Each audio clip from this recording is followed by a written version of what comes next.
Well, American food producers, grocers, and customers feeling the impact of the war in Ukraine as they brace for substantial price hikes. Nate Foy live for us in the New York City newsroom with more on this. Nate, good morning. Trace, good morning to you. Ukraine and Russia are two of the world's leading grain exporters, but the war will threaten the supply that they provide. And of course, this comes as Americans are already paying more for food because of inflation and supply chain issues. American shoppers should expect that unfortunately their grocery bills are going to go up.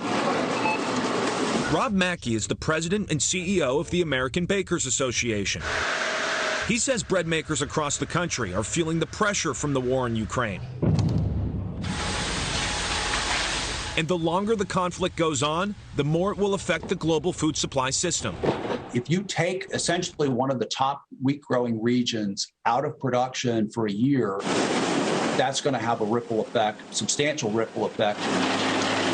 Known as Europe's breadbasket, Ukraine, along with Russia, are two of the world's 5 leading exporters of wheat. Together, they produce 25% of the global supply. And unfortunately, this is going to impact the most vulnerable in our society, many of whom are still feeling the impacts of the pandemic. We're looking every day at inflation almost reaching 10%. Dan Veroni is a supply chain expert and founder of Potomac Core.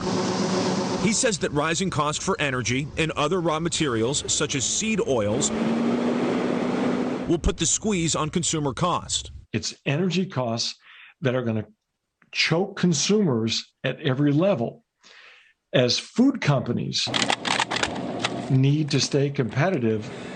A recent report from the Bureau of Labor Statistics says that consumer food prices have risen nearly 8% since February 2021. Food markets are globalized, so to a certain extent, it's impossible to avoid the impacts of disruptions like this. Caitlin Welsh is a food policy expert at the Center for Strategic International Studies. Though other countries face direct threats to their food supplies due to the war, she says Americans are not totally insulated from the impact. I do think that this is going to continue to put more upward pressure for a longer amount of time on prices in the U.S. than if we didn't have this war. It's through increase in prices of these inputs that you see farmers are going to have to pay a lot more to produce, and then consumers are going to have to pay a lot more to buy this food. Again, last month, U.S. food prices up 7.9% compared to last year, but the war may cause prices to go up even more. Back to you. Yeah, Nate Foy live for us in New York. Nate, thank you.